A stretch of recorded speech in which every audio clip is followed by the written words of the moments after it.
আমরা এখানে আসার পরে সবাই মিলে একটু প্রথম বাইরে ঘুরতে বেরানো, ঘোরাঘুরির সাথে কিছু কেনাকাটাও আছে। আর বাইরের পরিবেশটা এত স্নিগ্ধ ছিল, মনে হচ্ছিল ভোরের কোনো একটা সকাল।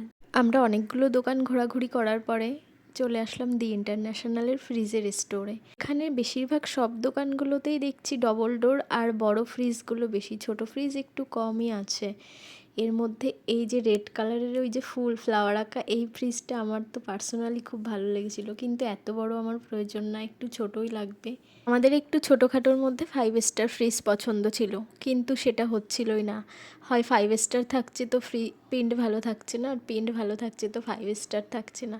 লাস্ট আমাদের হায়ারের এই ফ্রিজটা পছন্দ হয় আর আমরা এটাই বুক করি। এর এই ফ্রিজটার অনেকগুলো কালার অপশান ছিল, যার মধ্যে সি গ্রিন কালারটা আমার খুব ভালো লেগেছিল, কিন্তু ওটা ওদের স্টোরে অ্যাভেলেবেল ছিল না। ফ্রিজের সঙ্গে সঙ্গে একটা স্টিলের ভালো কড়াও গিফট পাই আমি। ওরা আমাদের ক্রাইটেরিয়াটা বুঝতে পেরেছে।